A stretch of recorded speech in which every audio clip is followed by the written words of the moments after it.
ஓம் விக்னேஸ்வரா போற்றி, ஓம் நவக்கரன் அருளை போற்றி. கன்னிராசி நேர்களுக்கு வணக்கம். கன்னிராசி காலப்புரட்சி சக்கரத்தின் 6ஆம் இடம், வித்யாகாரன் புதனின் மூலத்திரிகோண ஆட்சி வீடு. கன்னிராசி நேர்கள் வீட்டில் தெய்வத்துடைய நடமாட்டம் இருக்குது, தெய்வ சக்தி இருக்குது. இதுக்கு நான் ஒரு வீடியோ போட்டிருக்கிறேன், அந்த வீடியோ லிங்கை கொடுக்குறேன், அதில் தெளிவாக சொல்லியிருக்கிறேன். தெய்வ சக்தி இருந்தால் வீட்டில் என்ன தெரியும், அதோட அறிகுறி என்ன, அதை எப்படி நம்ம பாவிக்கலாம், அதை எப்படி வணங்கலாம், வேத ஜோதிடத்தில் அதுக்குள்ள அமைப்பு என்ன, எல்லாமே தெளிவாக சொல்லியிருக்கிறேன். அந்த வீடியோ லிங்க் அதில் கொடுக்குறேன், அதை பாருங்கள். இப்போ இந்த வீடியோ பதிவில் ஒரு முக்கியமான விஷயத்தை பற்றி பேச போகிறோம். 62 வருஷம் கழித்து ஒரு முக்கியமான யோகங்கள் நடக்குது. 62 வருஷம் எப்படி சார், எந்த கணக்கில் சொல்கிறீங்க? சனி பகவான் 30 வருஷம் காலப்புருஷ சக்கரத்தை சுற்றி வருதுக்கு, குரு பகவானுக்கு 12 வருஷம், ராகுகளுக்கு 18 வருஷம், செவ்வாய்க்கு 1.5 வருஷம். ஸோ அந்த கணக்குப்படி பார்த்தோம்னா சனி, செவ்வாய், குரு, ராகுகதிகள் நல்ல நிலைமையில் இருக்கிறாங்க. ராகு 6ஆம் இடத்துக்கு வர போகிறாரு, குரு 10ஆம் இடத்துக்கு வர போகிறாரு, செவ்வாய் 11ஆம் இடத்துல இருக்கிறாரு. சனி பகவான் 7ஆம் இடத்துல இருந்தாலுமே, கண்டக சனியாக இருந்தாலுமே புனிதராக தான் இருக்கிறாரு. குரு வீட்டில் புனித சனி பகவானாக தான் இருக்கிறாரு. குருவுக்கு கேந்திரமாக வர போகிறாரு. அந்த அளவுக்கு பெரிய பிரச்சனைலாம் கிடையாது. சரியா? கண்டக சனியிலலாம் பெருசாக பிரச்சனை இருக்காது. நான் சொன்ன வழிபாடு மட்டும் பண்ணுங்கள். ஏற்கனவே சொல்லியிருக்கிறேன். நான் 12ஆம் பட கர்ப்பசாமி மேலே சத்தியம்னு 18 தத்துவங்களை சொல்லியிருக்கிறேன். ஸோ வாரம் ஒரு நாள், மாதம் ஒரு நாள் சனிக்கிழமை கற்பனசாமி கோவிலுக்கு போட்டு வந்தீங்கன்னா இந்த பிரச்சனையும் இருக்காது. கையில் கருப்பு கயிறு கட்டிக்கோங்க, எலுமிச்சம் பழத்தை கையில் வீட்டில் வச்சுக்கோங்க. சரியா? எந்த பிரச்சனையும் இருக்காது உங்களுக்கு. இந்த கண்டகச்சனி ஒன்றுமே செய்யாது. சரியா நேர்களே? அது எல்லாமே நமக்கு தான். நம்ம அந்த அளவுக்கு வழிபடணும். கோயிலுக்கு போனாலும் சரி, வீட்லேயும் சரி, மந்திரத்தை சொல்லணும். சரியா நேர்களே? மந்திரத்தை சொன்னீங்கன்னா எல்லாமே தன்வசப்படும். உங்கள் ராஜ யோகாதிபதி யார்? சுக்கிரன். இப்போ 7ஆம் இடத்துல நீச வக்கரமாகி 7 நாளைக்கு திரும்புகிறாரு. 13ஆம் தேதி, ஏப்ரல் 13, பங்குனி 30ஆம் தேதி ஞாயிற்றுக்கிழமையிலிருந்து 7 நாளைக்கு திரும்புகிறாரு. மே 31 வரைக்கும் அருமையான பலன்களை கொடுக்குறாரு. 62 வருஷத்துக்கு பின்னாடி இந்த அற்புதம் நடக்குது. புதனும் 7 நாளைக்கு திரும்பி நல்ல நிலைமைக்கு வராரு. ராசிநாதனும் ஏப்ரல் 30 வரைக்கும் நல்ல பலன்களை கொடுக்குறாரு. கவலைப்படாமல் இருங்க. சரியா நேர்களே? நான் சொல்கிற மந்திரத்தை மட்டும் வெள்ளிக்கிழமை இரவு 8 to 9 வீட்டில் சொல்லுங்கள். ஆனந்த பைரவர் மந்திரம். ஆனந்த பைரவருங்கிறது ருரு பைரவர் அப்படிமோ. இது ஏற்கனவே நான் சொல்லியிருந்தேன்னா, பழைய வீடியோவில் சொல்லியிருந்தேன்னா அதை வச்சுக்கோங்க. இருந்தாலும் இந்த வீடியோவில் முதலே சொல்லிடுறேன். நான் எதுக்கு வீடியோ ஆரம்பத்திலே சில சூட்சுமங்களை சொல்கிறேன்னா, நீங்கள் முதலே தெரிஞ்சுக்கணும். ஏன்னா நிறைய பேர் பலனை கேட்டுட்டு அப்படி போயிடுறாங்க, வீடியோ முழுமையாக கேட்குறதில்ல. அதனால தான் நான் வீடியோ ஆரம்பத்திலே சில முக்கியமான தகவலை சொல்லிடுவேங்க. நீங்கள் பலனை கேட்குறீங்களோ இல்லையோ, இதை மட்டும் செய்யுங்க, நல்லது நடக்கும், உங்கள் பிரச்சனை தீரும். கன்னிராசியில் ஒவ்வொருத்தரும் ஒரு விதமாக இருப்பீங்க. ஆணாக இருந்தாலும் சரி, பெண்ணாக இருந்தாலும் சரி, 20 வயசாக இருந்தாலும் சரி, 70 வயசில் இருந்தாலும் சரி, உங்களுக்கு ஒரு பிரச்சனை இருக்கும். அந்த பிரச்சனை தீரணுமோ இதை மட்டும் செய்யுங்க. இந்த சூட்சுமம் அப்பப்போ இல்லை கிரக நிலைகளுக்கு எது நமக்கு பிரச்சனையாக இருக்கோ அதை மட்டும் எடுத்தால் போதும். உடம்புல சுளுக்கு எடுப்பாங்க தெரியுமா? முக்கியமான இடத்துல மட்டும் அப்படியே பிரச்சனை வரும். அதை சுளுக்கு எடுத்து விட்டால் சரியாக போயிடும். அதை தான் சூட்சுமம்னு சொல்கிறோம். சூட்சுமம்னு என்ன? அந்த நேரத்துக்கு எதை செஞ்சோம்னா பிரச்சனை சரியாகாமல் அதை மட்டும் செய்யணும்.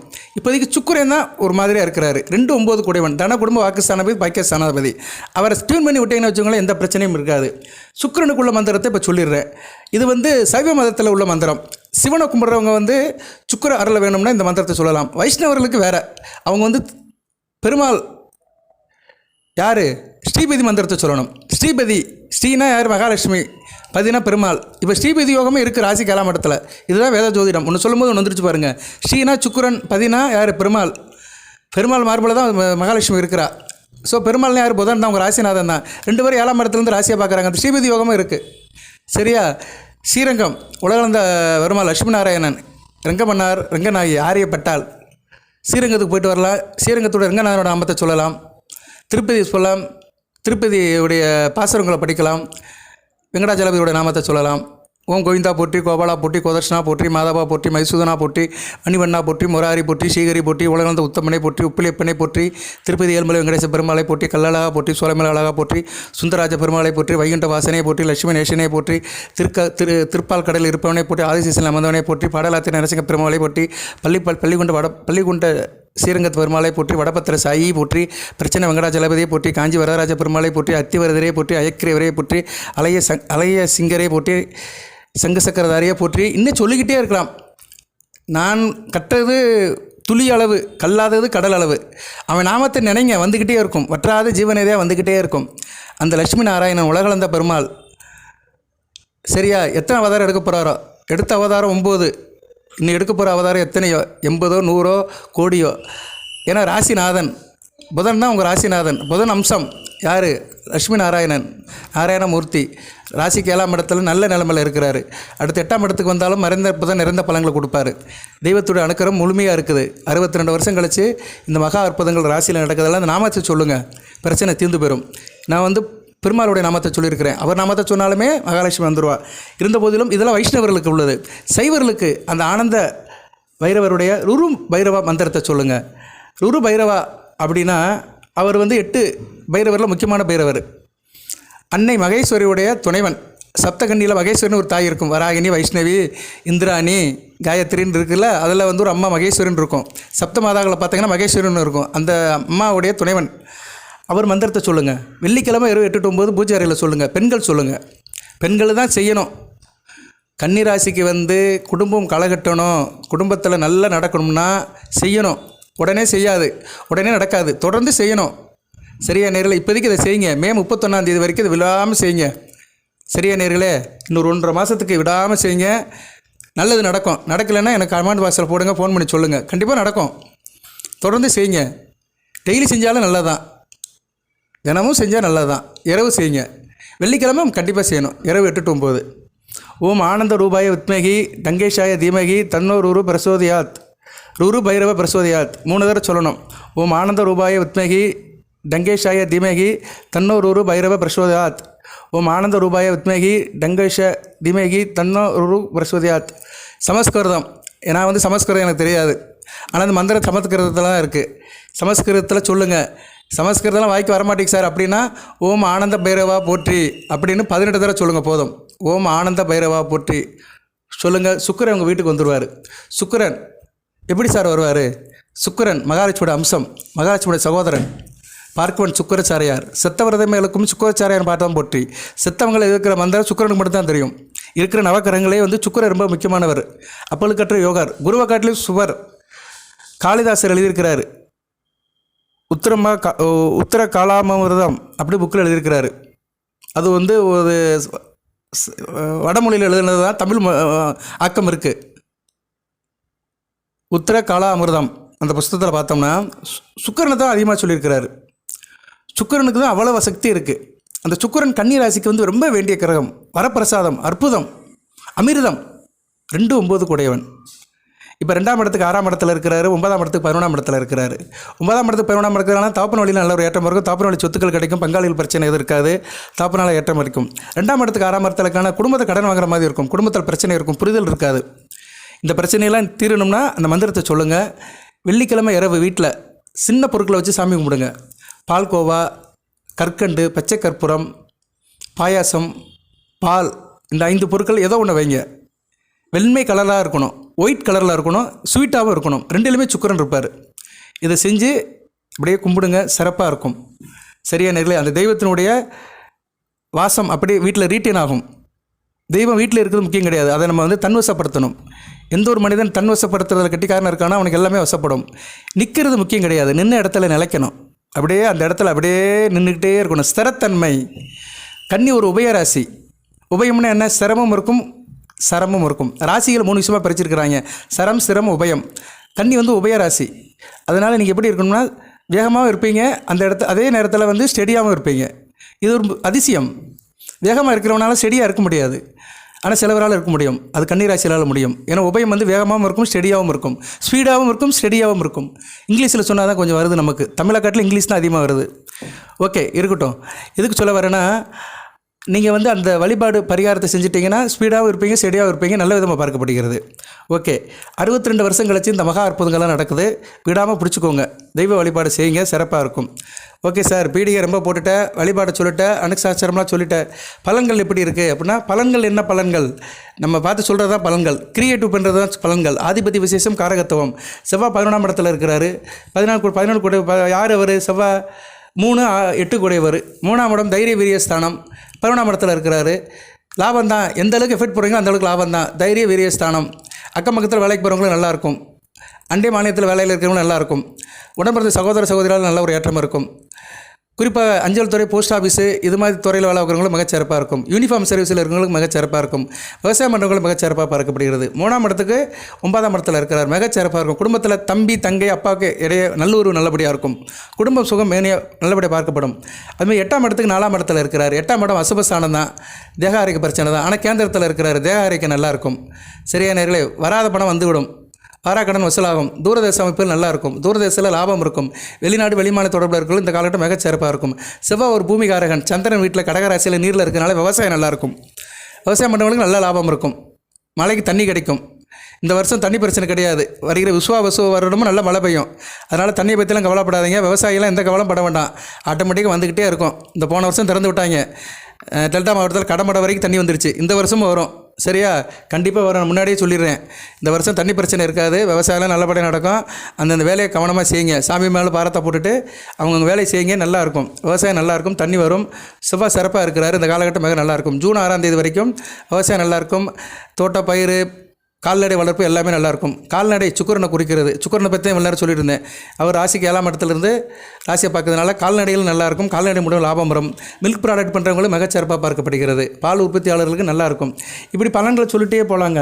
சரியா, செவ்வாய் எடுத்துக்குருவோம். செவ்வாய் தான் முக்கியமானவர். செவ்வாய் தான் வந்து குடைச்சலை கொடுக்குறவர் கன்னிராசிக்கு. அவர் 11ஆம் இடத்துல இருக்கிறார். 11ஆம் இடத்துல இருக்கிற செவ்வாய் என்ன சார் செய்வார், அதைத்தான் உங்களுக்கு இப்போ நான் சொல்ல போகிறேன். 11ஆம் இடம் யார்? சந்திரன் வீடு தான். சந்திரன் இன்றைக்கி வந்து உங்கள் ராசியில் தான் இருக்கிறாரு. இதுதான் வேத ஜோதிடம். பங்குனி உத்திரம் உங்கள் ராசியில் தான் நடந்திருக்கு. நேற்று இன்றைக்கி உங்கள் ராசியில் தான் இருக்கிறாரு. அஸ்த நட்சத்திரத்தில் இருக்கிறாரு. இதுக்கெல்லாம் கொடுத்து வைக்கணுங்க. அதாவது நம்ம ஏதோ ஒன்று நினச்சி வீடியோ போடுறோம், கன்னி ராசிக்கு அது கரெக்டாக மேட்ச் ஆகுது. இன்றைக்கி அஸ்த நட்சத்திரம், சந்திரன் உங்கள் ராசியிலிருந்து உங்கள் ராசிக்கு வேண்டிய கிரகம் எத்தனை பேரை பார்க்குறாரு? 3 பேரை பார்க்குறாரு. யார்? சூரியன், சுக்கிரன், புதன், சனி பகவான். இவங்க 3 பேருமே வேண்டியவங்க. சுக்கிரன் 2-9 கூடியவர், அவரை பற்றி தான் எல்லாரும் பேசணும். புதன் ராசிநாதன் 1-10 கூடியவன், கர்மஸ்தானாதிபதி, மனதுக்கு உடல் கூடியவன். சனி பகவான் 5-6 கூடியவன், அதிர்ஷ்ட ஸ்தானாதிபதி, உத்தியோக ஸ்தானாதிபதி. சிறப்பாக இருக்குது. அடுத்தடுத்து சந்திரன் நல்ல நன்மைக்கு வராரு. 2ஆம் இடத்துக்கு வருவார், அருமையான அமைப்பு. 3ஆம் இடத்துக்கு குரு பார்வைக்கு வருவார். 4ஆம் இடத்துக்கு வருது, நல்லது தான். சரியா, அடுத்து வந்து அவர் 5ஆம் இடத்துக்கு போனாலுமே குரு பார்வைக்கு வருவார். செவ்வாயை பார்ப்பார். சந்திரமங்கல யோகம், குருச்சந்திர யோகம். ஸோ செவ்வாயோட நிலைப்பாடு அடுத்தடுத்து சந்திரனுடைய நிலைப்பாடு அடுத்தடுத்து நல்லா இருக்குது. லாபம் இருக்குங்க உங்களுக்கு. சரியா, லாபம் வந்து மிகச்சிறப்பாக இருக்கும். எதை நினச்சி கவலைப்படாதீங்க. டக்குன்னு காரியத்தை பண்ணிட்டு போய்கிட்டே இருங்க. கண்டக சென்னையை பற்றிலாம் நினைக்காதீங்க. கண்டக சென்னையிலேருந்து வெளியே வரணும்னா கற்பனசாமியை கும்பிடுங்க. சரியா, நான் ஏற்கனவே சொல்லிட்டேன், வீடியோ ஆரம்பத்தில் சொல்லிட்டேன். மாதம் ஒரு நாள் கடைசி சனிக்கிழமை கற்பனசாமியை போய் கும்பிட்டு வந்துட்டிங்கன்னா அவர் விபூதி வாங்கி வீட்டில் வச்சுக்கோங்க. சரியா, நெத்தியில் பூசுங்க. வேலை பார்க்குற இடத்துல பாக்கெட்டை மடித்து உள்ளே வச்சுக்கோங்க. எந்த பிரச்சனையும் வராது. 11ஆம் இடத்துல இருக்கிற செவ்வாய் பொருள் சேர்ப்பதில் ஆர்வமாக இருப்பீங்க. பூர்வீக சொத்து விஷயத்தில் சிறப்பாக இருக்கும். சரியா, எல்லா விஷயத்திலும் முன்னேறுவீங்க. பயிற்சி நல்லாயிருக்கும். ட்ரைனிங் நல்லாயிருக்கும். எந்த டிபார்ட்மெண்ட்லேயும் உங்களோட இன்வால்மெண்ட் நல்லாயிருக்கும். யாரும் உங்களை ஏமாற்ற முடியாது. சரியா, பிறர் செய்கிற சூழ்ச்சிகள், தந்திரம்லாம் உங்களுக்கு தெரிஞ்சு போயிடும். உங்களை யாரும் பீட் பண்ண முடியாது. உங்களை யாரையும் வந்து கவுண்டர் பண்ணவும் முடியாது. நீங்களாக தான் இருப்பீங்க.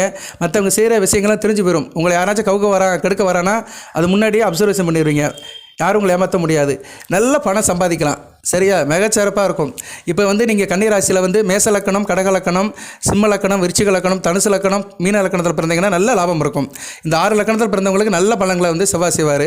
அதேமாதிரி மகர லக்கணத்துக்கு நல்ல பலன்களை கொடுப்பார். மகர லக்கணத்துக்கு வந்து அவர் 4-11 கூட வருவார். அதனால் கன்னிராசி மகர லக்கணம் நல்ல அமைப்புங்க.